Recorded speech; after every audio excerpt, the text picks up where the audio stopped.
ಕೃಷಿಗಳಿಗಿಂತ ತುಂಬ ಉತ್ತಮ ಲಾಭದಾಯಕ ಟೆನ್ಷನ್ ಇಲ್ಲದೆ ನಾವು ಮಾಡುವಂಥ ಕೃಷಿ ಅಂತ ಇದ್ದರೆ ಅದು ಮೀನು ಕೃಷಿ.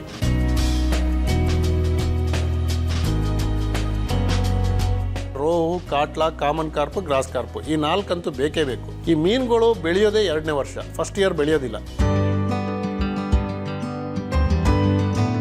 ತಿಲಾಪಿ ಮೀನನ್ನು ನೀವು ಸಾಕೋದಾದರೆ ನೀವು ಡಿಪಾರ್ಟ್ಮೆಂಟಿಂದ ಪರ್ಮಿಷನ್ ತಗೋಬೇಕು.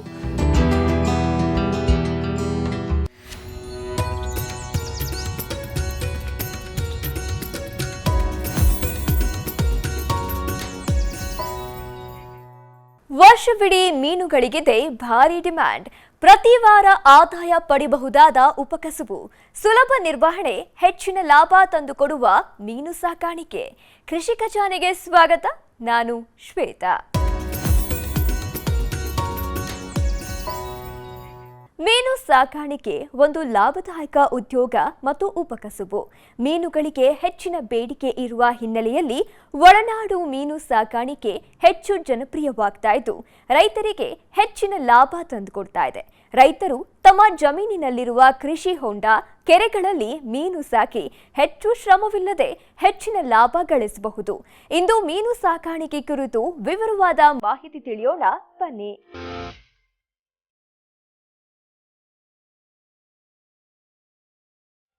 ಮೀನು ಅಪಾರ ಪ್ರಮಾಣದ ಪೋಷಕಾಂಶಗಳನ್ನು ಹೊಂದಿರುವ ಆಹಾರ. ಹಾಗಾಗಿ ಮೀನು ತಿನ್ನುವವರ ಸಂಖ್ಯೆ ಹೆಚ್ಚಿದೆ. ಕಡಲ ಮೀನುಗಾರಿಕೆ ಮತ್ತು ಒಳನಾಡ ಮೀನುಗಾರಿಕೆಯ ಮೂಲಕ ಮೀನಿನ ಬೇಡಿಕೆಯನ್ನ ಪೂರೈಸಲಾಗ್ತಾ ಇದೆ. ಇತ್ತೀಚಿನ ದಿನಗಳಲ್ಲಿ ಕಡಲ ಮೀನುಗಾರಿಕೆಗಿಂತಲೂ ಒಳನಾಡ ಮೀನುಗಾರಿಕೆಗೆ ಹೆಚ್ಚು ಪ್ರಾಮುಖ್ಯತೆ ಸಿಗ್ತಾ ಇದೆ. ಈ ಹಿನ್ನೆಲೆಯಲ್ಲಿ ಜಲಾಶಯಗಳ ಹಿನ್ನೀರು, ಕೆರೆ, ಹೊಂಡ, ನದಿಗಳಲ್ಲಿ ಮೀನನ್ನ ಬೆಳೆಸಲಾಗ್ತಾ ಇದೆ. ರೈತರು ಸಹ ತಮ್ಮ ಜಮೀನಿನಲ್ಲಿರುವ ಕೆರೆ ಮತ್ತು ಕೃಷಿ ಹೊಂಡಗಳಲ್ಲಿ ಮೀನು ಸಾಕಾಣೆಯನ್ನ ಉಪಕಸುಬಾಗಿಯೂ ಮಾಡುತ್ತಿದ್ದಾರೆ.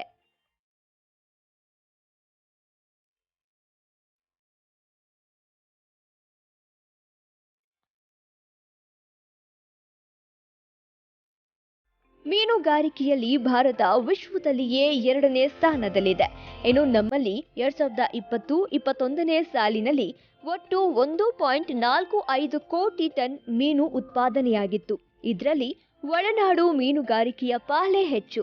2019-20ನೇ ಸಾಲಿನಲ್ಲಿ ಒಳನಾಡು ಮೀನುಗಾರಿಕೆಯಿಂದ 1.04 ಕೋಟಿ ಟನ್ ಮೀನು ಉತ್ಪಾದನೆಯಾಗಿದ್ರೆ ಕಡಲ ಮೀನುಗಾರಿಕೆಯಿಂದ 37.27 ಲಕ್ಷ ಟನ್ ಮೀನು ಉತ್ಪಾದನೆಯಾಗಿತ್ತು. ಕರ್ನಾಟಕದಲ್ಲಿ ನೋಡೋದಾದ್ರೆ 2021-22ನೇ ಸಾಲಿನಲ್ಲಿ ಕಡಲ ಮೀನುಗಾರಿಕೆಯಿಂದ 5.89 ಲಕ್ಷ ಟನ್ ಮೀನು ಸಿಕ್ಕಿದ್ರೆ ಒಳನಾಡು ಮೀನುಗಾರಿಕೆಯಿಂದ 4.84 ಲಕ್ಷ ಟನ್ ಮೀನು ದೊರೆತಿತ್ತು. ಇದು ಒಳನಾಡು ಮೀನುಗಾರಿಕೆಯ ಪ್ರಮಾಣವನ್ನ ತೋರಿಸ್ತಾ ಇದೆ. ಸಾಕಷ್ಟು ರೈತರು ಜಮೀನಿಗೆ ನೀರುಣಿಸಲು ನಿರ್ಮಿಸಿರುವ ಕೆರೆ, ಹೊಂಡಗಳಲ್ಲಿ ಮೀನು ಸಾಕಾಣೆ ಮಾಡ್ತಾ ಇದ್ದಾರೆ ಮತ್ತು ಕೆಲವರು ಮೀನುಗಾರಿಕೆಯನ್ನೇ ಮುಖ್ಯ ವೃತ್ತಿಯಾಗಿಸಿಕೊಂಡು ಹೆಚ್ಚಿನ ಲಾಭ ಪಡಿತಾ ಇದ್ದಾರೆ. ಕೊಡಗು ಜಿಲ್ಲೆ ಮಡಿಕೇರಿ ತಾಲೂಕಿನ ಕಗ್ಗೊಡ್ಲು ಗ್ರಾಮದ ರೈತ ಮಂದ್ರೀರ ತೇಜಸ್ ನಾಣಯ್ಯ ಅವರು ಕೃಷಿಯೊಂದಿಗೆ ಉಪಕಸುಬಾಗಿ ಮೀನು ಸಾಕಾಣೆ ಮಾಡ್ತಾ ಇದ್ದು ಪ್ರತಿ ತಿಂಗಳು ಲಕ್ಷಕ್ಕಿಂತ ಹೆಚ್ಚಿನ ಲಾಭ ಪಡಿತಾ ಇದ್ದಾರೆ. ತೇಜಸ್ ನಾಣಯ್ಯ ಅವರಿಗೆ ಒಟ್ಟು 60ರಿಂದ 70 ಎಕರೆ ಜಮೀನಿದೆ. ಅದರಲ್ಲಿ ಅವರು ಸಮಗ್ರ ಕೃಷಿ ಮಾಡ್ತಾ ಇದ್ದಾರೆ. ಸಮಗ್ರ ಕೃಷಿಯ ಜೊತೆಯಲ್ಲಿ ಮೀನು ಸಾಕಾಣೆಯನ್ನು ಕೂಡ ಮಾಡ್ತಾ ಇದ್ದಾರೆ. ಇನ್ನು ಮೀನು ಸಾಕಲು ಕೆಲಸಗಾರರು ಬೇಕಾಗೋದಿಲ್ಲ. ಮೀನು ಹಿಡಿಯಲು ಮಾತ್ರ ಕೆಲಸಗಾರರು ಬೇಕಾಗ್ತಾರೆ. ಹಾಗಾಗಿ ಬೇರೆ ಉಪಕಸುಬುಗಳಿಗೆ ಹೋಲಿಸಿದ್ರೆ ಮೀನು ಕೃಷಿ ಕಡಿಮೆ ಶ್ರಮದಲ್ಲಿ ಮಾಡುವ ಲಾಭದಾಯಕ ಕಸುಬು ಅಂತಾರೆ ಅವರು. ಎಲ್ಲ ಕೃಷಿಗಳಿಗಿಂತ ತುಂಬ ಉತ್ತಮ ಲಾಭದಾಯಕ ಟೆನ್ಷನ್ ಇಲ್ಲದೆ ಯಾವುದೇ ಒಂದು ಶ್ರಮ ಕೂಡ ಕಡಿಮೆ ಇಟ್ಕೊಂಡು ನಾವು ಮಾಡುವಂಥ ಕೃಷಿ ಅಂತ ಇದ್ದರೆ ಅದು ಮೀನು ಕೃಷಿ. ಸೊ ಅಷ್ಟು ಸುಲಭದಲ್ಲಿ ನಾವು ಮಾಡಲಿಕ್ಕೆ ಸಾಧ್ಯ ಇರುವಂಥ ಒಂದು ಕೃಷಿ ಮೀನು ಕೃಷಿ. ಯಾಕೆ ಅಂತ ಹೇಳಿದ್ರೆ ನಾನು ಈ ಮಾತನ್ನು ಯಾಕೆ ಹೇಳಿದೆ ಅಂದರೆ ಎಲ್ಲದರಲ್ಲಿ ಕೂಡ ನಮಗೆ ಲೇಬರ್ಗಳು ಭಾಳ ಮುಖ್ಯ. ಲೇಬರ್ಸ್ ಇಲ್ಲದೆ ನಮಗೆ ತೋಟದ ಯಾವುದೇ ಕೆಲಸವನ್ನು ಕೂಡ ನಿರ್ವಹಣೆ ಮಾಡಲಿಕ್ಕೆ ಸಾಧ್ಯ ಇಲ್ಲ. ಆದರೆ ಮೀನಿಗೆ ಇಲ್ಲಿ ಮುಖ್ಯವಾಗಿ ಲೇಬರ್ಸ್ ಅಷ್ಟು ಅವಶ್ಯ ಇಲ್ಲ. ಏನಾದರೂ ಹಿಡಿಬೇಕಾದ್ರೆ ಮಾತ್ರ ಲೇಬರ್ಸ್ ಬೇಕೇ ಹೊರತು ಬಾಕಿ ನಾವೇ ಮನೆ ಹೆಂಡತಿ ಮಕ್ಕಳು ನಾವೇ ತೊಗೊಂಡೋಗಿ ಫೀಡನ್ನು ಹಾಕ್ಬೋದು. ಸೊ ಫೀಡ್ ಹಾಕಿದಾಗ ಮೀನು ಏನಾಗುತ್ತೆ, ಈಗ ಮುಂಚೆನಾಗಲ್ಲ, ಈಗ ಫ್ಲೋಟಿಂಗ್ ಫೀಡ್ಗಳು ಕಮರ್ಷಿಯಲ್ ಆಗಿ ಬರ್ತಾ ಇದೆ. ಸೊ ಅಂಥ ಫೀಡನ್ನು ನಾವು ಹಾಕಿ ಮೀನನ್ನು ನಾವು ಬೆಳೆಸಲಿಕ್ಕೆ ಇಲ್ಲಿ ಸಾಧ್ಯ ಇದೆ. ಸೊ ಹಾಗಾಗಿ ಮೀನು ಕೃಷಿಯನ್ನು ಅದರಲ್ಲಿಯೂ ಕೊಡಗಿನಲ್ಲಿ ಸ್ಪೆಷಲಾಗಿ ಹೇಳಬೇಕು ಅಂದರೆ ಕೆರೆ ಇಲ್ಲದ ರೈತ ಯಾರೂ ಇಲ್ಲ. ಎಲ್ಲರಲ್ಲಿ ಕೂಡ ಕೆರೆ ಅಂತೂ ಇದ್ದೇ ಇದೆ. ಯಾವ ಉದ್ದೇಶಕ್ಕೆ ಇಟ್ಕೊಂಡಿದ್ದಾರೆ ಅಂದರೆ ಮೀನನ್ನು ಸಾಕಣೆ ಮಾಡದೇ ಇದ್ದರೂ ಕೂಡ ಕೆರೆ ಅಂತೂ ಇದೆ.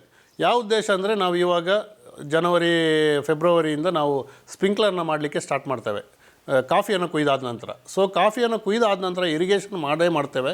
ಸೊ ಮಾಡಲೇಬೇಕು ಅಂತೇಳೋ ಉದ್ದೇಶದಿಂದ ಕೆರೆಯನ್ನು ಕೂಡ ನಾವು ಇಟ್ಕೊಂಡಿದ್ದೇವೆ. ಸೊ ಹಾಗಾಗಿ ಕೆರೆಯಲ್ಲಿ ನಾವು ಇರುವಂಥ ಕೆರೆಯಲ್ಲೇ ಮೀನನ್ನು ಬಿಟ್ಟರೆ ಸಾಕಾಗತ್ತೆ ಒಂದು. ಇನ್ನು ನಾನು ಮೀನು ಸಾಕಣೆ ಮಾಡಲಿಕ್ಕಾಗಿಯೇ ಹೊರಡೋದು ಅಂತಾದರೆ ಮೀನನ್ನು ಸಾಕೋದಾದರೆ ಕೆರೆ ಹೇಗೆ ಯಾವ ಜಾಗ ಒಳ್ಳೆಯದು ಅಂತ ಹೇಳೋದಾದರೆ ನಾವು ಗದ್ದೆಯನ್ನು ನಾವು ನಿರ್ಮಾಣ ಮಾಡಿ ಎಲ್ಲರೂ ಈಗ ಗದ್ದೆಯನ್ನು ನಾಟಿ ಮಾಡೋದು ಕಡಿಮೆ ಮಾಡಿದ್ದಾರೆ. ಈ ಭತ್ತವನ್ನು ಜನರು ಆದಷ್ಟು ನಷ್ಟ, ಆನೆ ಬರ್ತದೆ, ಹಂದಿ ಬರ್ತದೆ, ಅನೇಕ ಕಾರಣಗಳಿಂದ ಜನ ಬಿಡ್ತಾ ಇದ್ದಾರೆ. ಸೊ ಇಂಥ ಬಿಟ್ಟಂಥ ಗದ್ದೆಯಲ್ಲಿ ಕೆರೆಯನ್ನು ನಿರ್ಮಾಣ ಮಾಡಿ ಮೀನನ್ನು ಸಾಕುವಂಥದ್ದು ಭಾಳ ಒಳ್ಳೆಯದು. 6 ರಿಂದ 7 ತಳಿಗಳ ಮೀನು ಸಾಕಾಣಿಕೆ. ತೇಜಸ್ ನಾಣಯ್ಯ ಅವರು ಒಟ್ಟು 6 ರಿಂದ 7 ವಿಧದ ಮೀನುಗಳನ್ನ ಸಾಕ್ತಾ ಇದ್ದಾರೆ. ಅದರಲ್ಲಿ ಮುಖ್ಯವಾಗಿ ರೋಹು, ಕಾಟ್ಲಾ, ಕಾಮನ್ ಕಾರ್ಪ್ ಮತ್ತು ಗ್ರಾಸ್ ಕಾರ್ಪ್ ತಳಿಯ ಮೀನುಗಳನ್ನ ಸಾಕುತ್ತಿದ್ದಾರೆ. ಇನ್ನು ಮೀನು ಸಾಕಾಣಿಕೆ ಮಾಡಬೇಕೆಂದಿರುವ ರೈತರು ಈ ತಳಿಯ ಮೀನುಗಳನ್ನ ಸಾಕಬೇಕು. ಬೇರೆ ಬೇರೆ ಜಾತಿಯ ಮೀನುಗಳು ಕೆರೆಯ ವಿವಿಧ ಹಂತದಲ್ಲಿ ವಾಸಿಸುತ್ತವೆ. ಇವರು ರೈತರು ನೀಡುವ ಫೀಡ್ ಜೊತೆಯಲ್ಲಿಯೇ ನೈಸರ್ಗಿಕವಾಗಿ ಸಿಗುವ ಆಹಾರವನ್ನ ಬೇರೆ ಬೇರೆ ಜಾತಿಯ ಮೀನುಗಳು ತಿನ್ನುತ್ತವೆ. ಆಹಾರದ ವಿಷಯದಲ್ಲಿ ಮೀನುಗಳ ನಡುವೆ ಪೈಪೋಟಿ ಇರೋದಿಲ್ಲ. ಇದರಿಂದ ರೈತರಿಗೆ ಹೆಚ್ಚಿನ ಲಾಭ ಸಹ ಸಿಗುತ್ತೆ ಅಂತಾರೆ. 4 ವೆರೈಟಿ ಮೀನನ್ನು ಬಿಡಲೇಬೇಕು. ನಾನು ಹೇಳಿದಾಗೆ rohu, catla, common carp, gross carp ಈ 4 ಅಂತೂ ಬೇಕೇ ಬೇಕು. ಅದು ಮುಳ್ಳಿರ್ಬೋದು, ಟೇಸ್ಟಲ್ಲಿ ವೇರಿಯೇಷನ್ ಇರ್ಬೋದು, ಸೈಜಲ್ಲಿ ಸಮಸ್ಯೆ ಇರ್ಬೋದು, ಏನೇ ಇದ್ದರೂ ಕೂಡ ರೈತ 4 ವೆರೈಟಿಯ ಮೀನನ್ನು ಬಿಡಲೇಬೇಕಾಗತ್ತೆ. ಯಾಕೆ ಬಿಡಬೇಕು ಅಂದರೆ ರೈತನಿಗೆ ಅದರಿಂದ ಇನ್ಕಮ್ ಜಾಸ್ತಿ ಆಗುತ್ತೆ. ನಾವೇನು ಒಂದು ಆಹಾರವನ್ನು ಇನ್ನೊಂದು ತಿನ್ನೋದಿಲ್ಲ. ನೀವೇನಾದರೂ ಕಾಟ್ಲಾ ವೆರೈಟಿಯನ್ನು ಬಿಡದೆ ರೋಹನ ಮಾತ್ರ ಬಿಟ್ಟಿದೆ ಆದರೆ ಕಾಟ್ಲದ ವೆರೈಟಿಯ ಆಹಾರ ಸುಮ್ಮನೆ ವೇಸ್ಟ್ ಆಗುತ್ತೆ. ನಾವು ಹಾಕುವಂಥ ಫ್ಲೋಟಿಂಗ್ ಫೀಡ್ಗಳು ಏನಿದೆ ಅದು ಎಲ್ಲ ಮೀನುಗಳು ತಿಂತವೆ. ಆದರೆ ನ್ಯಾಚುರಲಾಗಿ ತಯಾರಾಗುವಂಥ ಒಂದು ಆಹಾರವನ್ನು ಏನೇನು ಪ್ರಭೇದದಲ್ಲಿದ್ದಾವೆ ಅವೇ ಮೀನನ್ನು ಸೇವನೆ ಮಾಡ್ತವೆ. ಇನ್ನೊಂದು ಅವುಗಳ ಚಲನವಲನ ಕೂಡ ಬೇರೆ ಬೇರೆ ಇರ್ತದೆ. ಒಂದು ಕೆರೆಯಲ್ಲಿ ಮೇಲ್ಗಡೆ ಲೇಯರಲ್ಲಿ ಕಾಟ್ಲ ಇರ್ತವೆ, ಮಧ್ಯದಲ್ಲಿ ರೋಹು ಇರ್ತವೆ, ತಳಭಾಗದಲ್ಲಿ ಕಾಮನ್ ಕಾರ್ಪ್ ಇರ್ತವೆ, ಆಮೇಲೆ ಸೈಡಲ್ಲೆಲ್ಲ ಹುಲ್ಲನ್ನು ತಿಂದ್ಕೊಂಡು ಗ್ರಾಸ್ ಕಾರ್ಪ್ ಇರ್ತವೆ. ಅವುಗಳು ವಾಸಿಸೋದು ಕೂಡ ಬೇರೆ ಬೇರೆ. ಈ ನಾವು ಹಾಕಿದಾಗ ಫೀಡ್ ಕಾಮನ್ ಕಾರ್ಪ್ ಅಡಿಯಲ್ಲಿ ತಳಭಾಗದಲ್ಲಿ ಇದ್ದರೂ ಕೂಡ ಅವು ಬಂದು ಮೇಲೆ ಬಂದು ಆಹಾರವನ್ನು ಸೇವನೆ ಮಾಡಿ ತಿರ್ಗಾ ಅಡಿಗೆ ಹೋಗ್ತವೆ. ಅದಕ್ಕೇನು ಪ್ರಾಬ್ಲಮ್ ಇಲ್ಲ. ಆದರೆ ಅವು ಹೆಚ್ಚಾಗಿರುವಂಥದ್ದು ಅದರ ಲೇಯರ್ಗಳು ಬೇರೆ ಬೇರೆ ಇರ್ತವೆ. ಸೊ ಹಾಗೆ ಇರ್ತವೆ. ಅದರ ನೀವು ಬಾಯಿಯ ಒಂದು ಮೀನಿನ ವೈಶಿಷ್ಟ್ಯವನ್ನು ಕೂಡ ನೀವು ಗಮನಿಸ್ಬೋದು. ಕಾಟ್ಲ ಅಂತ ಹೇಳುವಂಥದ್ರ ಬಾಯಿ ಸ್ವಲ್ಪ ಅಗಲ ಇರ್ತದೆ, ಅದು ಸ್ವಲ್ಪ ಮೇಲ್ಭಾಗದಲ್ಲಿ ಇರ್ತದೆ. ಅದು ಮೇಲಿನ ಫೀಡರ್. ಅದು ಮೇಲ್ಗಡೆ ಏನಾದರೂ ಬೀಳುವಂಥ ಹುಳಗಳು ಅದನ್ನೆಲ್ಲ ಅವು ತಿಂತವೆ. ಆಮೇಲೆ ಮಧ್ಯದಲ್ಲಿ ರೋಹು ವೆರೈಟಿಯನ್ನು ನೀವು ನೋಡ್ಬೋದು. ಆ ರೋಹು ಅಂತ ಹೇಳೋ ಮೀನನ್ನು ಬಾಯಿಗಳು ಕೂಡ ಸೆಂಟ್ರಲ್ ಇರ್ತವೆ, ಅದು ಮಧ್ಯದ ಒಂದು ಫೀಡ್ರ್. ಕಾಮನ್ ಕಾರ್ಪ ಏನು ಹೀಗೆ ಬಾಯಿ ಕೆಳಗಡೆ ಇರ್ತವೆ. ಸೊ ಅವು ಮಣ್ಣಲ್ಲಿರುವಂಥದ್ದನ್ನೆಲ್ಲ ಉಕ್ಕಿ ತಿಂತವೆ. ಸೊ ಅದು ಕೂಡ ನೀವು ಅಬ್ಸರ್ವ್ ಮಾಡಿ ನೋಡಿ. ಸೊ ಹೀಗೆ ಹಾಗಾಗಿ ನೀವು 4 ವೆರೈಟಿಯ ಮೀನನ್ನು ಬಿಡಲೇಬೇಕು. ಮೀನು ಸಾಕಾಣಿಕೆ ಮಾಡುವ ರೈತರು ಕೆರೆ ನಿರ್ಮಿಸಿ ಮೀನು ಬಿಡುವ ಮುನ್ನ ಅದಕ್ಕೆ ಸಗಣಿ ಮತ್ತು ಸುಣ್ಣವನ್ನ ಹಾಕಿ ಅಲ್ಲಿ ಪ್ಲಾಂಕ್ಟಾನ್ಗಳ ಬೆಳವಣಿಗೆಯನ್ನ ಉತ್ತೇಜಿಸಿ ಆ ಬಳಿಕ ಮೀನು ಮರಿಗಳನ್ನ ಬಿಡಬೇಕು. ಮೀನುಗಾರಿಕೆ ಇಲಾಖೆಯಲ್ಲಿ ಮೀನು ಮರಿಗಳು ಸಿಗುತ್ತೆ. ಜೊತೆಗೆ ಖಾಸಗಿಯವರ ಬಳಿಯೂ ಮೀನು ಮರಿಗಳು ಸಿಗುತ್ತವೆ. ಅಲ್ಲಿಂದ ಮರಿಗಳನ್ನ ತಂದು ಕೆರೆ ಅಥವಾ ಕೃಷಿ ಹೊಂಡದಲ್ಲಿ ಬಿಟ್ಟು ಸಾಕಾಣೆ ಮಾಡಬಹುದು. ಕೆರೆಯನ್ನು ನಿರ್ಮಾಣ ಮಾಡಿದಾಗ ಏನಾಗುತ್ತೆ ಅಂದರೆ ನೀವು ನೀರು ಕಟ್ಟಲಿಕ್ಕೆ ಮುಂಚೆ ಸುಣ್ಣವನ್ನು ಹಾಕೋದು ಒಳ್ಳೆಯದು. ಒಂದು ಎಕರೆಗೆ ಒಂದು 15 ರಿಂದ 20 ಚೀಲ ಸುಣ್ಣವನ್ನು ಹಾಕಿ, ನಾವೇನು ತೋಟಕ್ಕೆ ಹಾಕ್ತೇವೆ ಅದೇ ಸುಣ್ಣವನ್ನು ಹಾಕಿ ಆ ನಂತರ ನೀರನ್ನು ಕಟ್ಟಿ 3 ಅಡಿ ನೀರನ್ನು ಕಟ್ಟರೆ ಆದ ನಂತರ ಒಂದು ಎಕರೆ ವೈಸ್ ಹೇಳೋದಾದರೆ ಒಂದು ಪಿಕಪ್ಪು ಮಿನಿಮಮ್ 1 ಪಿಕಪ್ ಅಷ್ಟು ಸಗಣಿ ಗೊಬ್ಬರವನ್ನು ಹಾಕಿ ಅಲ್ಲಿ ಏನಾಗುತ್ತೆ ಪ್ಲಾಂಟನ್ಗಳು ತಯಾರಾದ ನಂತರ 1 ವಾರ ಕಳೆದ ನಂತರ ನೀವು ಡಿಪಾರ್ಟ್ಮೆಂಟಲ್ಲೇ ಮರಿ ಸಿಗ್ತದೆ. ಮರಿಗಳು ಸಾಕಷ್ಟು ಜಾಗದಲ್ಲಿ ಸಿಗ್ತಾ ಇದೆ. ಮರಿಗಳಿಗೇನು ಪ್ರಾಬ್ಲಮ್ ಇಲ್ಲ. ಪ್ರೈವೇಟ್ ಆಗಿಯೂ ಮರಿ ಕೊಡ್ತಾರೆ, ಇಲಾಖೆ ಮುಖಾಂತರ ಮರಿ ಕೊಡ್ತಾರೆ. ಮೀನು ಕೃಷಿಗೆ ಕೆರೆಯಲ್ಲಿ 4 ರಿಂದ 5 ಅಡಿ ನೀರಿರಬೇಕು. ಕೆರೆಯಲ್ಲಿ ಮೀನು ಸಾಕಲು 4 ರಿಂದ 5 ಅಡಿ ನೀರಿರಬೇಕು. ಮಳೆಗಾಲದಲ್ಲಿ ಕಡಿಮೆ ನೀರಿದ್ರೆ ಸಾಕಾಗತ್ತೆ. ಮೀನು ಸಾಕಲು ನೀರು ಬೆಚ್ಚಗಿರಬೇಕು. ಸೂರ್ಯನ ಕಿರಣ ಕೆರೆಯ ಮೇಲೆ ಬೀಳುವಂತಿರಬೇಕು. ಕೆರೆಯಲ್ಲಿ ನೈಸರ್ಗಿಕವಾಗಿ ಆಹಾರ ಬೆಳೆಯುವಂತೆ ನೋಡಿಕೊಳ್ಬೇಕು. ಒಂದು 4 ರಿಂದ 5 ಅಡಿ ಮ್ಯಾಕ್ಸಿಮಮ್ ನೀರಿದ್ರೆ ಸಾಕಾಗತ್ತೆ. ನೀವು ಬೇಕಾದರೆ 10 ಅಡಿ 12 ಅಡಿ ಬೇಕಾದರೂ ಕೆರೆಯನ್ನು ಆಳ ಮಾಡಿ. ಆದರೆ ನಮಗೆ ನೀರನ್ನು ಸ್ಪ್ರಿಂಕ್ಲರ್ ಮಾಡೋ ಟೈಮಿಗೆ ನನಗೆ 4-5 ಅಡಿ ನೀರು ಎತ್ತೋದಿಲ್ಲ ಅಂತ ಹೇಳುವ ಒಂದು ಸಮಸ್ಯೆ ರೈತರಿಗಿದೆ. ಸೊ ಹಾಗಾಗಿ ನೀವು ಆಳವನ್ನು ಜಾಸ್ತಿ ಮಾಡಿದ್ರೆ ಬೇಜಾರಿಲ್ಲ. ಸಮಸ್ಯೆ ಏನು ಅಂದರೆ ಯಾವಾಗ ನಾವು ಸ್ಪ್ರಿಂಕ್ಲರ್ ಮಾಡುವಂಥದ್ದು ಡಿಸೆಂಬರ್ ಜನವರಿ ಈ ಟೈಮಲ್ಲಿ ಸ್ಪ್ರಿಂಕ್ಲರ್ ಮಾಡ್ತೇವೆ. ಆ ಸ್ಪ್ರಿಂಕ್ಲರ್ ಮಾಡೋ ಟೈಮಲ್ಲಿ ಮಾತ್ರ ನೀವು 10-12 ಅಡಿ ನೀರನ್ನು ಏರಿಸ್ಕೊಳ್ಳಿ. ಮಳೆಗಾಲದಲ್ಲಿ ಮಾತ್ರ ಆದಷ್ಟು ನೀರು ಕಡಿಮೆ ಇರಲಿ. ಯಾಕಂದರೆ ನೀರು ಬೆಚ್ಚಗೆ ಬೇಕು ಅಂತ ಈ ವಿಷಯ. ಮೀನನ್ನು ನಾವು ಬೆಳೆಸಬೇಕು ಅಂದರೆ ಎಕ್ವೇರಿಯಮಲ್ಲಿ ನಾವು ಹೇಗೆ ಹೀಟ್ ಇಡ್ತಾವೋ ಅದೇ ರೀತಿಯಲ್ಲಿ ಕೆರೆಯಲ್ಲಿ ಕೂಡ ಹೀಟ್ ಇಡಲಿಕ್ಕೆ ಆಗೋದಿಲ್ಲ. ಬದಲಿಗೆ ಏನು ಮಾಡ್ಬೋದು, ನೀರಿನ ಮಟ್ಟವನ್ನು ಕಡಿಮೆ ಮಾಡಿದಾಗ ನೀರು ಬೆಚ್ಚಗಾಗ್ತದೆ. ಸೂರ್ಯನ ಕಿರಣ ಆದಷ್ಟು ಕೆರೆಗೆ ಬೀಳುವಷ್ಟು ಇದ್ದಷ್ಟು ಒಳ್ಳೆಯದು. ಮರದ ನೆರಳು ಆಶ್ರಯದಲ್ಲಿ ಇದ್ದರೆ ಅಂಥ ಒಂದು ಜಾಗದಲ್ಲಿ ಮೀನುಗಳು ಅಷ್ಟು ಚೆನ್ನಾಗಿ ಗ್ರೋತ್ ಬರೋದಿಲ್ಲ. ಕಲ್ಲು ಇದ್ದಷ್ಟು ಒಳ್ಳೆಯದು. ಕೆರೆಯಲ್ಲಿ ಕಲ್ಲುಗಳಿದ್ದು ಸೂರ್ಯನ ಕಿರಣ ನೀರಿಗೆ ಬೀಳುವಾಗಿರಬೇಕು. 3-4 ಅಡಿ, ಮ್ಯಾಕ್ಸಿಮಮ್ ಅಂದರೆ 5 ಅಡಿ ಅದರ ಒಳಗಡೆ ಇದ್ದಷ್ಟು ಒಳ್ಳೆಯದು. ಯಾಕೆಂದರೆ ನೀರು ಬೆಚ್ಚಗಿರ್ತದೆ, ಸೂರ್ಯನ ಕಿರಣ ತಳಭಾಗಕ್ಕೆ ಮುಟ್ತದೆ. ಇಲ್ಲಿ ಏನಾಗುತ್ತೆ ಅಂದರೆ ನಾವು ಹಾಕುವಂಥ ಫೀಡ್ಗಳು ಸಾಕಷ್ಟಿದೆ, ಆದರೂ ಕೂಡ ನಮಗೆ ನ್ಯಾಚುರಲಾಗಿ ಬರುವಂಥ ಒಂದು ಆಹಾರವನ್ನು ಕೂಡ ನಾವು ತಯಾರು ಮಾಡಲಿಕ್ಕೆ ನೋಡ್ಕೋಬೇಕು. ಅದು ಹೇಗೆ ನೋಡ್ಕೋಬೇಕು ಅಂದರೆ ಸೂರ್ಯನ ಕಿರಣ ಬಿದ್ದ ಕೂಡಲೇ ಅಲ್ಲಿ ಏನಾಗುತ್ತೆ, ಝೂ ಪ್ಲ್ಯಾಂಟನ್, ಪೈಟೋ ಪ್ಲ್ಯಾಂಟನ್ ಅಂತೇಳಿ 2 ಪ್ಲ್ಯಾಂಟನ್ಸ್ಗಳು ಡೆವಲಪ್ ಆಗುತ್ತೆ. ಈ ಪ್ಲ್ಯಾಂಟನ್ಗಳನ್ನು ಮೀನುಗಳು ತಿಂತವೆ. ಝೂ ಪ್ಲ್ಯಾಂಟನ್ ಕಾಟ್ಲಾ ಅಂತೇಳೋ ವೆರೈಟಿ ತಿನ್ನುತ್ತೆ. ಹಾಗೆ ಪೈಟೋ ಪ್ಲ್ಯಾಂಟನ್ನು ಅದು ಪ್ಲ್ಯಾಂಟ್ಸ್ ಇರುತ್ತೆ, ಅಲ್ಲಿ ಅಜೋಲಾ ಟೈಪಿನ ಒಂದು ಸಸ್ಯಗಳು ಬೆಳೀತವೆ, ಅದನ್ನು ರೋವು ತಿಂತದೆ. ಈ ಝೂ ಪ್ಲ್ಯಾಂಟನ್ ಅಂತ ಹೇಳುವಂಥದ್ದು ನೀವು ಚಿಪ್ಪಿಯಲ್ಲಿ ಇಲ್ಲ ಹಳೆ ಒಂದು ಟಿನ್ನಲ್ಲಿ ಎಲ್ಲ ನೋಡ್ಬೋದು. ಒಂದು 15-20 ದಿವಸ ನೀರನ್ನು ನಾವು ಇಟ್ಟಿದ್ರೆ ಅಲ್ಲಿ ಸಣ್ಣ ಹುಳಗಳ ರೂಪದಲ್ಲಿ ಹುಳಗಳನ್ನ ನಾವು ಅಬ್ಸರ್ವ್ ಮಾಡ್ಬೋದು. ಅಂಥ ಹುಳಗಳನ್ನ ತಿನ್ನೋದು ಕಾಟ್ಲಗಳು.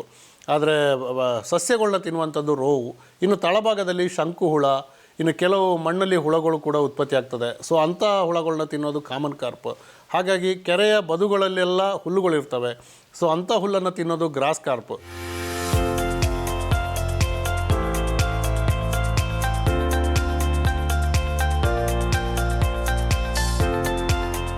ಮಂದ್ರೇರ ತೇಜಸ್ ನಾಣಯ್ಯ ಅವರು ಇತರೆ ಮೀನುಗಳ ಜೊತೆಯಲ್ಲಿಯೇ ತಿಲಾಪಿಯಾ ಮೀನುಗಳನ್ನು ಕೂಡ ಸಾಕ್ತಾ ಇದ್ದಾರೆ. ಮೀನು ಕೃಷಿ ಮಾಡುವವರು ತಿಲಾಪಿಯಾ ಮೀನು ಸಾಕಲು ಕೆಲವೊಂದು ಎಚ್ಚರಿಕೆ ಕ್ರಮಗಳನ್ನು ಅನುಸರಿಸಬೇಕು. ಆ ಎಚ್ಚರಿಕೆ ಕ್ರಮಗಳು ಏನು ಅನ್ನುವ ವಿವರ ತಿಳಿಯೋಣ ಬನ್ನಿ.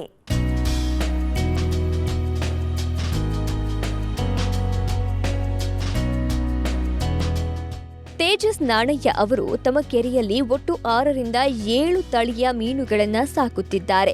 ಅದರಲ್ಲಿ ತಿಲಾಪಿಯಾ ಮೀನುಗಳು ಸಹ ಇವೆ.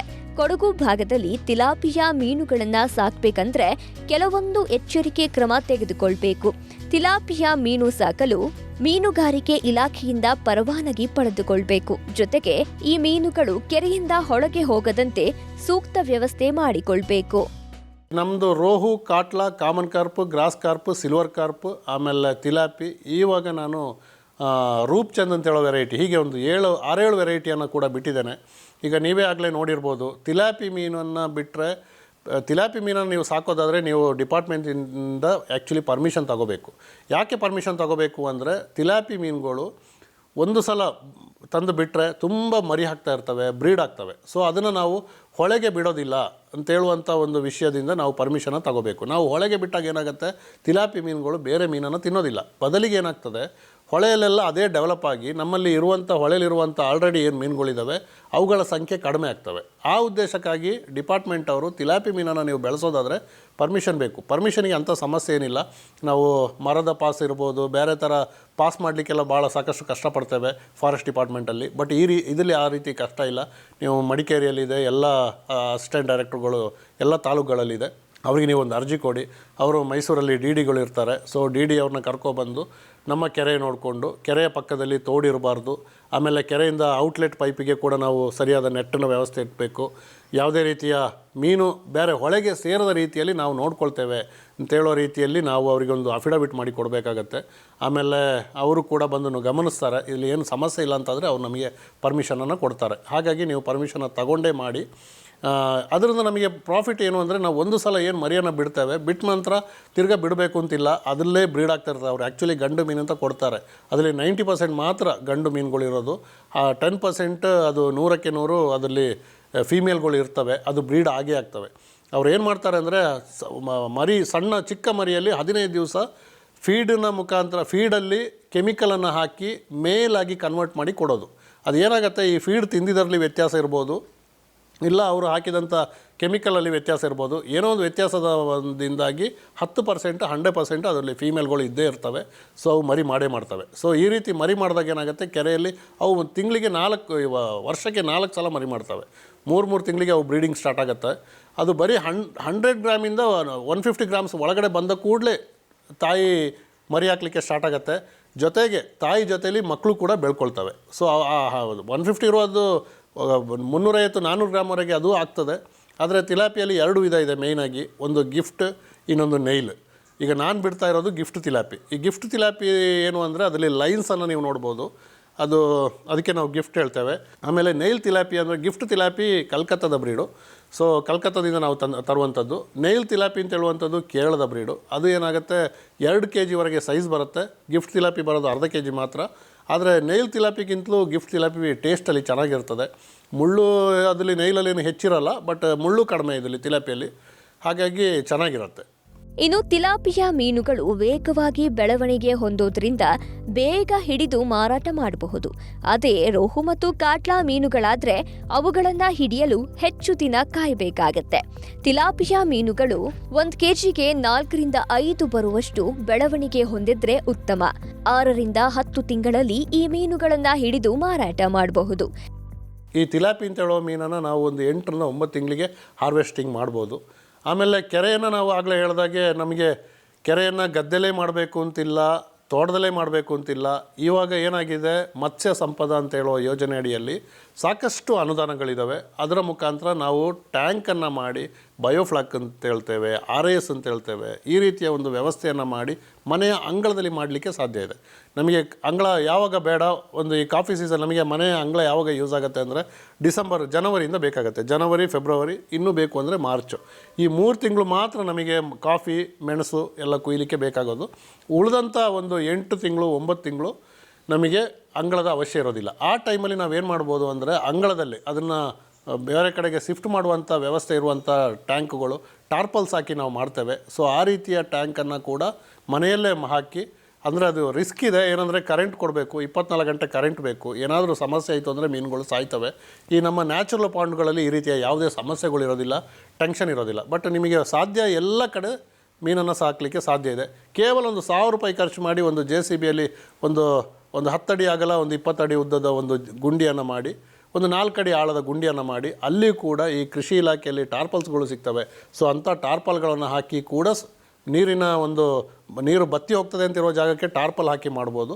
ಇಲ್ಲ ನನಗೆ ಯಾವಾಗಲೂ ನೀರು ಇರ್ತದೆ ಅಂತಿದ್ರೆ ಬರೀ ಗುಂಡಿ ತೆಗೆದು 1 ಗಂಟೆ JCB ಕೆಲಸ ಮಾಡಿ ಅದರಲ್ಲಿ ಕೂಡ ಮೀನನ್ನು ಸಾಕಿ ಮನೆ ಖರ್ಚಿಗೆ ಏನು ಬೇಕು ಅಷ್ಟು ಮೀನನ್ನು ನಾವು ಅದರಲ್ಲೇ ಬೆಳೆಸಿ ಹಿಡಿಲಿಕ್ಕೆ ಸಾಧ್ಯ ಇದೆ. ಸೊ ಈ ರೀತಿಯ ವ್ಯವಸ್ಥೆಗಳನ್ನ ಕೆರೆಗೆ ನಿಮಗೆ ಇಂಥದೇ ಇನ್ವೆಸ್ಟ್ ಬೇಕು, 1 ಎಕರೆ ಕೆರೆ ಬೇಕು ಅಂತೇನಿಲ್ಲ. ನೀವು ಚಿಕ್ಕದಾಗಿ ನಿಮಗೆ ಹೇಗೆ ಅನುಕೂಲ ಇದೆಯೋ ನಿಮ್ಮ ಅನುಕೂಲದ ಮೇಲೆ ನಿಮಗೆ ಯಾವ ರೀತಿ ಬೆಳೆಸಿ ಮಾರ್ಬೋದು, ಅದರ ಒಂದು ಆಧಾರದ ಮೇಲೆ, ನಿಮ್ಮ ಒಂದು ತಾಕತ್ತಿನ ಮೇಲೆ ನೀವು ಎಷ್ಟೆಷ್ಟು ಬೇಕೋ ಅಷ್ಟು ಮಾಡಲಿಕ್ಕೆ ಸಾಧ್ಯ ಇದೆ. ತಿಲಾಪಿಯನ್ನು ಇದು ಮ್ಯಾಕ್ಸಿಮಮ್ ನಾನು ಆಗಲೇ ಹೇಳಿದಾಗೆ ಅರ್ಧ kg ಇದ್ರದ್ದು ಸ್ಟ್ಯಾಂಡರ್ಡ್ ಸೈಜು. ಆದರೆ 1.5 kg ಕೂಡ ಆಗಿದೆ ನಮ್ಮಲ್ಲಿ. 1.5 kg ಕೂಡ ತಿಲಾಪಿ ಆಗಿದೆ. ಬಟ್ ಅದು ಅರ್ಧ kg ಅದರದ್ದು ಸ್ಟ್ಯಾಂಡರ್ಡ್ ಸೈಜು. ತಿಲಾಪಿ ಮೀನು kgಗೆ 3-4 ಬಂದರೆ ಇನ್ನೂ ಚಂದ. ಭಾಳ ದೊಡ್ಡದಾದರೆ ಸ್ವಲ್ಪ ಆಯಿಲ್ ಜಾಸ್ತಿ ಇರುತ್ತೆ. ಬಟ್ ಹಾಗಾಗಿ ಕೆಲವರು ಅದು ಅಷ್ಟು ಆಯಿಲ್ ಇಷ್ಟಪಡಲ್ಲ. ಸೊ ಹಾಗಾಗಿ ಒಂದೊಂದು ಮೀನು ಒಂದು 1/4 kg ಬರುವಂಥದ್ದು ಅಂತೂ 5 ಮೀನು kgಗೆ 4-5 ಬಂದರೆ ಅದು ಈ ಐಲೆ ಮೀನಾಗೆ ತಿನ್ನಲಿಕ್ಕೆ ಚೆಂದ ಇರುತ್ತೆ. ಸಿಂಗಲ್ ಫ್ರೈ ಮಾಡಲಿಕ್ಕೆ ಭಾಳ ಒಳ್ಳೆಯದು. ಒಂದು 2 ಲೈನ್ಸ್ ಹಾಕಿ ಮಸಾಲೆ ಹಿಡಿಲಿಕ್ಕೆ ಅಂತೆಲ್ಲ ಹಾಕಿ ಭಾಳ ಚೆನ್ನಾಗಾಗತ್ತೆ. ಸೊ ಹಾಗಾಗಿ ಒಂದು 4 ಮೀನು 5 ಮೀನು ಆ ರೀತಿ ಮಾಡಿದಾಗ ಚೆಂದ. ತಿಲಾಪಿ ಮೀನು ಸಾರಿಗೂ ಚೆಂದ ಆಗುತ್ತೆ, ಫ್ರೈಗೂ ಚೆಂದ ಆಗುತ್ತೆ. ಸೊ ಹಾಗಾಗಿ ಅದೊಂದು 6-7 ತಿಂಗಳು ಅಂತೂ 10 ತಿಂಗಳಿಗೆ ನಾವು ಹಿಡಿಲಿಕ್ಕೆ ಸಾಧ್ಯ ಇದೆ. ತೇಜಸ್ ಅವರು ತಿಲಾಪಿಯಾ ಮೀನುಗಳನ್ನ ಹೊರತುಪಡಿಸಿ ಇನ್ನೂ ಹಲವು ತಳಿಯ ಮೀನುಗಳನ್ನ ಸಾಕುತ್ತಿದ್ದಾರೆ. ರೂಪ್ ಚಂದ್ ಎಂಬ ಮೀನನ್ನು ಇವರು ಕೆರೆಯಲ್ಲಿ ಬಿಟ್ಟಿದ್ದಾರೆ. ಇದು ಮಾಂಸಾಹಾರ ತಿನ್ನುವ ಮೀನಾಗಿದ್ದು ಇದಕ್ಕೆ ಚಿಕನ್ ವೇಸ್ಟ್ ಸೇರಿದಂತೆ ಹಲವು ವಿಧದ ಆಹಾರವನ್ನ ನೀಡಬೇಕು. 6-7 ತಿಂಗಳಿಗೆ ಇವು 1 kgಗಿಂತ ಹೆಚ್ಚು ತೂಕ ಬರುತ್ತೆ. ಈಗ ತಿಲಾಪಿ ಮೀನು ನಾನು ಹೇಳಿದೆ. ಇನ್ನು ಅದು ಬಿಟ್ಟರೆ ಈಗ ರೂಪ್ ಚಂದ್ ಅಂತೇಳಿ ಒಂದು ಹೊಸ ವೆರೈಟಿ, ಚೈನಾ ಪಾಪ್ಲೆಟ್ ಅಂತ ಹೇಳ್ತೇವೆ. ಹಾಗೆ ಅದು ಸುಮಾರು ಹೆಸರಿನಿಂದ ಕರೀತಾ ಇದ್ದಾವೆ. ಹೊಳೆ ಮಾಂಜಿ ಅಂತ ಹೇಳ್ತೇವೆ. ಸೊ ಇದೆಲ್ಲ ರೂಪ್ ಚಂದಿಗೆ ಅಂತೇಳುವ ಮೀನಿಗಿರುವಂಥ ಹೆಸರುಗಳು. ಸೊ ಈ ರೂಪ್ ಚಂದ್ ಅಂತ ಹೇಳುವಂಥದ್ದು ಆ್ಯಕ್ಚುಲಿ ನಾನ್ ವೆಜ್ ಫೀಡ್ರು. ಸ್ಟಾರ್ಟಿಂಗಲ್ಲಿ ಸ್ವಲ್ಪ ಅದು ಮೀನನ್ನು ತಿಂತವೆ. ಆಮೇಲೆ ಏನಾಗುತ್ತೆ, ಫೀಡ್ ಹಾಕೋ ಮುಖಾಂತರ ಫೀಡ್ ಹಾಕಿದಾಗ ಏನಾಗುತ್ತೆ ಅದು ಬೇರೆ ಮೀನನ್ನು ತಿನ್ನಲಿಕ್ಕೆ ಅಷ್ಟು ಅಟ್ಯಾಕ್ ಮಾಡಲಿಕ್ಕೆ ಹೋಗಲ್ಲ ಅಂತ ಹೇಳ್ತಾರೆ. ಸೊ ನನಗೆ ರೂಪ್ಚಂದ್ ಅಂತ ಹೇಳುವಂಥದ್ದು ಹೊಸ ಅನುಭವ. ಸೊ ಹಾಗಾಗಿ ನಾನು ರೂಪ್ಚಂದನ್ನು ಕೂಡ ನಾನೀಗ ನೀವೇನು ಆಗಲೇ ಕೆರೆ ನೋಡಿದ್ರಿ ಅದರಲ್ಲೇ ನಾನು ಬಿಟ್ಟಿದ್ದೇನೆ. ತಿಲಾಪಿಯು ಬಿಟ್ಟಿದ್ದೇನೆ, ರೂಪ್ಚಂದ್ ಕೂಡ ಬಿಟ್ಟಿದ್ದೇನೆ. ಆಗ ಕೆಲವರು ಹೇಳಿದ್ರು ತಿಲಾಪಿ ಇರುವ ಕೆರೆಗೆ ರೂಪ್ಚಂದ್ ಬಿಡಬೇಡ, ಯಾಕಂದರೆ ತಿಲಾಪಿ ರೂಪ್ಚಂದನ್ನು ತಿಂತದೆ ಅಂತ ಹೇಳಿದ್ರು. ಬಟ್ ನನ್ನ ಇದರಲ್ಲಿ ಏನು ಅಂದರೆ ನೀವಾಗಲೇ ಚಿಕ್ಕ ಚಿಕ್ಕ ರೋಹು, ಕಾಟ್ಲ, ಗ್ರಾಸ್ ಕಾರ್ಪ್ ಮೀನನ್ನು ಕೂಡ ನಾನು ತೋರಿಸಿದೆ. ಅದನ್ನು ನಾನು ಈ ವರ್ಷ ಬಿಟ್ಟಿರೋದು. ಸೊ ಅದೆಲ್ಲ ನನಗೆ ಅದು ಆವಾಗ ಆ ಲೆಕ್ಕದಲ್ಲಿ ನನಗೆ ಅದು ಕೂಡ ತಿಲಾಪಿಗಳು ತಿನ್ನಬೇಕಿತ್ತು. ಸೊ ಹಾಗಾಗಿ ತಿಲಾಪಿ ಮೀನು ನನ್ನ ಲೆಕ್ಕದಲ್ಲಿ ಬೇರೆ ಮೀನನ್ನು ತಿನ್ನೋದಿಲ್ಲ, ಅದ್ರ ಜೊತೆಲೇ ಎಲ್ಲ ಬಿಡ್ಬೋದು. ಸೊ ಹಾಗಾಗಿ ನಾನು ರೂಪ್ಚಂದ್ ಕೂಡ ಬಿಟ್ಟಿದ್ದೇನೆ. ಸೊ ರೂಪ್ಚಂದನ್ನು ಕೂಡ ನಾನು ಕಲ್ಕತ್ತಾದಿಂದ ನಾನು ತರಿಸಿದೆ. ಸೊ ಅದು ಕೂಡ ಅದು ಆ್ಯಕ್ಚುಲಿ ನಾನ್ ವೆಜ್ ಫೀಡ್ರ್ ಅಂದರೆ ಅದು ಈ ಕೋಳಿದು ವೇಸ್ಟ್, ಚಿಕನ್ ವೇಸ್ಟ್ ಏನಿದೆ ಅದ್ರದ್ದು ಏನೇನು ವೇಸ್ಟ್ ಸಿಗುತ್ತೆ ಅದನ್ನೆಲ್ಲ ನಾವು ಹಾಕಿದ್ರೆ ಕೂಡ ತಿಂತದೆ.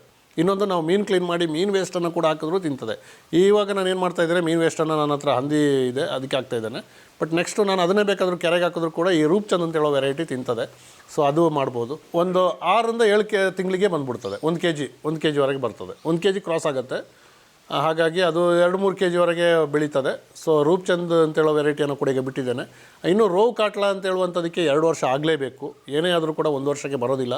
1 ವರ್ಷದಲ್ಲಿ ಅದು ಅರ್ಧ ಕೆ ಜಿ, ಮ್ಯಾಕ್ಸಿಮಮ್ ಅಂದರೆ 3/4 ಕೆ ಜಿ ಬರ್ತವೆ. 2ನೇ ವರ್ಷಕ್ಕೆ ಅದು 3ರಿಂದ 4 ಕೆ ಜಿ ಸೈಜ್ವರೆಗೆ ಹೋಗ್ತವೆ. ಈ ಮೀನುಗಳು ಬೆಳೆಯೋದೇ 2ನೇ ವರ್ಷ. ಮೀನುಗಳು ಬೆಳವಣಿಗೆ ಹೊಂದಲು ಹೆಚ್ಚಿನ ಸಮಯ ಬೇಕಾಗತ್ತೆ.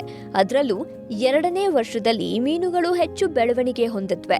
ಹಾಗಾಗಿ ನಾವು 2 ಕೆರೆಗಳನ್ನ ನಿರ್ಮಿಸಿಕೊಂಡಿದ್ದು ಅದರಲ್ಲಿ ವಿವಿಧ ಹಂತದ ಮೀನುಗಳನ್ನ ಸಾಕಾಣೆ ಮಾಡ್ತಿದ್ದೀವಿ ಅಂತಾರೆ ತೇಜಸ್ ನಾಣಯ್ಯ ಅವರು. ಈ ಮೀನುಗಳು ಬೆಳೆಯೋದೇ 2ನೇ ವರ್ಷ, ಫಸ್ಟ್ ಇಯರ್ ಬೆಳೆಯೋದಿಲ್ಲ. ನಾವು ಅದಕ್ಕೆ ಏನು ಮಾಡ್ಕೊಂಡಿದ್ದೇವೆ ಅಂದರೆ, ದೊಡ್ಡ ಕೆರೆ ಪಕ್ಕದಲ್ಲಿ ನೀವು ಇನ್ನೊಂದು ಚಿಕ್ಕ ಕೆರೆ ನೋಡಿದ್ರಿ, ನಮ್ಮದು ದೊಡ್ಡ ಕೆರೆ 1.5 ಎಕರೆ ಕೆರೆ. ಅದು 1.5 ಎಕರೆಯಲ್ಲಿ ನಾನು ಕಳೆದ ವರ್ಷ 13,000 ಕೆ ಜಿ ಮೀನು ಹಿಡಿದಿದ್ದೇನೆ. ಇದು ನನ್ನ ಹೈಯೆಸ್ಟು ಹಿಡಿದಂಥದ್ದು. ನಾನು ಅದಕ್ಕಿಂತ ಹಿಂಚೆ 6,000 ಹಿಡಿದಿದ್ದೆ, ಅಲ್ಲಿಂದ 8, 10, ಹೀಗೆ ಕಳೆದ ವರ್ಷ ಮ್ಯಾಕ್ಸಿಮಮ್ ಅಂದರೆ 13,000 ಹಿಡಿದಿದ್ದೇನೆ. ಇಷ್ಟು ಹಿಡಲಿಕ್ಕೆ ಕಾರಣ ಏನು ಅಂದರೆ, ನಾವು ವಾರ ಹಿಡಿಯುವಂಥದ್ದು. ಈ ವಾರ ಹಿಡಿದಷ್ಟು ನಮಗೆ ಲಾಭ. ಹೇಗೆ ಲಾಭ ಅಂದರೆ, ಅಲ್ಲಿರುವಂಥ ಮೀನುಗಳು ಬೆಳ್ಕೊಳ್ತವೆ. ಅಲ್ಲಿ ಮೀನುಗಳ ಸಂಖ್ಯೆ ಜಾಸ್ತಿ ಆದರೆ ಬೆಳೀಲಿಕ್ಕೆ ಆಗೋದಿಲ್ಲ, ಫೀಡಿಂಗು ತಿನ್ನೋದಿಲ್ಲ. ಸೊ ಹಾಗಾಗಿ ನಾವು ವಾರ ಹಿಡಿಯೋದರಿಂದ ನಮಗೂ ಇನ್ಕಮ್ ಆಗುತ್ತೆ. ಆಮೇಲೆ ಜನರಿಗೂ ಕೂಡ ಒಂದು ವಾರ ಮೀನು ಸಿಕ್ಕಿದಾಗಾಯಿತು. ಇನ್ನೊಂದು ಮೀನುಗಳಿಗೆ ಕೂಡ ಅದರಲ್ಲಿ ಬೆಳೀಲಿಕ್ಕೆ ಸಾಧ್ಯ ಆಯಿತು. ಸೊ ಈ 3 ಕಾರಣದಿಂದಾಗಿ ವಾರ ನಾವು ಹಿಡಿಯುವಂಥದ್ದು ಒಳ್ಳೆಯದು. ಹಾಗಾಗಿ ನನಗೆ ಅಷ್ಟು ಕ್ವಾಂಟಿಟಿಯ ಮೀನನ್ನು ಹಿಡಿಲಿಕ್ಕೆ ನನಗೆ ಸಾಧ್ಯ ಆಗಿದೆ. ಆ ಮೇಲ್ಗಡೆ ದೊಡ್ಡ ಕೆರೆಯ ಪಕ್ಕದಲ್ಲಿ ಮೇಲ್ಗಡೆ ಕೆರೆ ಏನಿದೆ ಅಂತ ಹೇಳಿದೆ, ಅದರಲ್ಲಿ ನಾನು 1 ವರ್ಷ ಮೀನನ್ನು ಸಾಕಿ ಅದೊಂದು 4ರಿಂದ 5 ಇಂಚು ಅಂತೂ ಮ್ಯಾಕ್ಸಿಮಮ್ ಅಂದರೆ 6 ಇಂಚು ಬರ್ತದೆ 1 ವರ್ಷಕ್ಕೆ.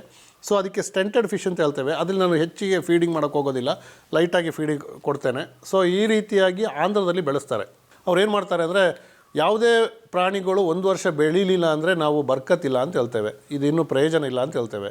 ಈ 1 ವರ್ಷ ಗ್ರೋತ್ ಆಗೋದು ಹೋದರೆ ನಾವು ಅದು ಬೇಡ, ಆ ಪ್ರಾಣಿ ಅದು ಇನ್ನೂ ಆಗೋದಿಲ್ಲ ಅಂತ ನಾವು ಲೆಕ್ಕಾಚಾರ ಆಗ್ತೇವೆ. ಆದರೆ ಮೀನಲ್ಲಿ ಹಾಗಲ್ಲ. ಮೀನಲ್ಲಿ 1 ವರ್ಷ ಬೆಳೆದಿದ್ರೂ ತೊಂದರೆ ಇಲ್ಲ, 2ನೇ ವರ್ಷಕ್ಕೆ ಅವು ಗ್ರೋತ್ ಆಗ್ತವೆ. ಸೊ ಅದಕ್ಕೆ ಸ್ಟೆಂಟೆಡ್ ಫಿಶ್ ಅಂತ ಹೇಳ್ತೇವೆ. ಆಂಧ್ರದಲ್ಲಿ ಏನು ಮಾಡ್ತಾರೆ, ನಾನೀಗ 10,000 ಮರಿಯನ್ನು ಚಿಕ್ಕ ಕೆರೆಗೆ ಬಿಟ್ಟಿದ್ದೇನೆ. ಅಂಥ ಕೆರೆಗೆ 1 ಲಕ್ಷ ಮರಿಯನ್ನು ಬಿಡ್ತಾರೆ. 1 ಲಕ್ಷ ಮರಿಯನ್ನು ಬಿಟ್ಟು ಕೇವಲ ಒಂದು 3 ಇಂಚು ಉದ್ದ, 1 ವರ್ಷ ಆದರೂ ಕೂಡ 3 ಇಂಚು 4 ಇಂಚು ಉದ್ದ ಇರ್ತದೆ. ಸೊ ಅಂಥ ಮೀನನ್ನು ನಾವು ತಂದು ಬಿಟ್ಟಾಗ ಏನಾಗುತ್ತೆ, ಇಮಿಡಿಯೇಟ್ ಫೀಡಿಂಗ್ ಕೊಟ್ಟಾಗ ಒಳ್ಳೆ ಗ್ರೋತ್ ಆಗ್ತದೆ. ಒಂದೇ ವರ್ಷಕ್ಕೆ 2 ಕೆ ಜಿ 3 ಕೆ ಜಿವರೆಗೂ ಕೂಡ ಅದು ಹೋಗ್ತದೆ. ಸೊ ಹಾಗಾಗಿ ಈ ರೀತಿಯ ಒಂದು ವ್ಯವಸ್ಥೆಯನ್ನು ನಾನು ಮಾಡ್ಕೊಂಡಿದ್ದೇನೆ. ಸೊ ಅದು ನಾನು ಪೈಪ್ ಕೂಡ ಮಧ್ಯದಲ್ಲಿದೆ. ಆ ಪೈಪ್ ಮುಖಾಂತರ ಮೀನು, ನೀರು ಎಲ್ಲ ಕೂಡ ಕೆರೆಗೆ ಹೋಗ್ತದೆ. ಸೊ ಹಾಗಾಗಿ ನನಗೇನು ಹಿಡಿಯೋ ಕೆಲಸ ಇಲ್ಲ.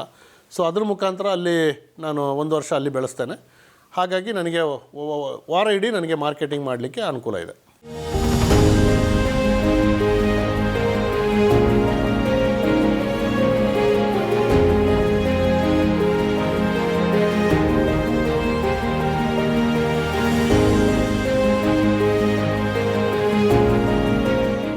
ಮಂತ್ರಿರ ತೇಜಸ್ ನಾಣಯ್ಯ ಅವರು 6ರಿಂದ 7 ತಳಿಗಳ ಮೀನುಗಳನ್ನ ಸಾಕಾಣೆ ಮಾಡ್ತಾ ಇದ್ದಾರೆ. ಇವರು ಮೀನುಗಳಿಗೆ ಯಾವ್ಯಾವ ಆಹಾರವನ್ನ ನೀಡ್ತಾ ಇದ್ದಾರೆ, ಮೀನುಗಳು ಸಾಯುವುದಕ್ಕೆ ಕಾರಣಗಳೇನು, ಮೀನು ಸಾಕಾಣಿಕೆಯಲ್ಲಿ ಎಷ್ಟು ಲಾಭ ಪಡೆಯಲು ಸಾಧ್ಯವಿದೆ ಎಂಬ ಕುರಿತು ನಾಳಿನ ಸಂಚಿಕೆಯಲ್ಲಿ ವಿವರವಾದ ಮಾಹಿತಿಯನ್ನ ತಿಳಿಯೋಣ. ಸಮಗ್ರ ವಿವರಗಳುಳ್ಳ ಕೃಷಿ ಸಂಬಂಧಿಸಿದ ಈ ಸಂಚಿಕೆಗಳನ್ನು ನಿಮಗೆ ಬೇಕಾದಾಗ ವೀಕ್ಷಿಸಲು ಹಾಗೂ ಕೃಷಿಯ ಕುರಿತಾದ ಮತ್ತಷ್ಟು ಮಾಹಿತಿಗಾಗಿ ವಿಸ್ತಾರ ಕೃಷಿ ಯೂಟ್ಯೂಬ್ ಚಾನೆಲ್ಗೆ ಸಬ್ಸ್ಕ್ರೈಬ್ ಮಾಡಿ. ಅನುಕ್ಷಣದ ಸುದ್ದಿಗಾಗಿ ನೋಡ್ತಾ ಇರಿ ವಿಸ್ತಾರ ನ್ಯೂಸ್, ಇದು ನಿಖರ ಜನಪರ. ನೀವು ವಿಶೇಷವಾದ ಬೆಳೆ ಬೆಳೆದಿದ್ರೆ, ತಂತ್ರಜ್ಞಾನ ಅಳವಡಿಸಿಕೊಂಡು ಕೃಷಿ ಮಾಡ್ತಾ ಇದ್ರೆ, ಮಾದರಿ ಕೃಷಿಕರಾಗಿದ್ರೆ ವಿಸ್ತಾರ ನ್ಯೂಸ್ ತಂಡವನ್ನು ಸಂಪರ್ಕಿಸಿ ನಿಮ್ಮ ಗೆಲುವಿನ ಗುಟ್ಟನ್ನು ನಮ್ಮ ಜೊತೆ ಹಂಚಿಕೊಳ್ಳಬಹುದು. ವಿಳಾಸ ವಿಸ್ತಾರ ನ್ಯೂಸ್ ನಂಬರ್ 1, 2 ಹಾಗೂ 4ನೇ ಮಹಡಿ, the new Indian express building, 2 ಹಾಗೂ 3ನೇ ಬ್ಲಾಕ್, ಕ್ವೀನ್ಸ್ ರಸ್ತೆ, ಬೆಂಗಳೂರು 560001. Phone number 9606942030. ಇಮೇಲ್ ವಿಳಾಸ program@vistaranews.com.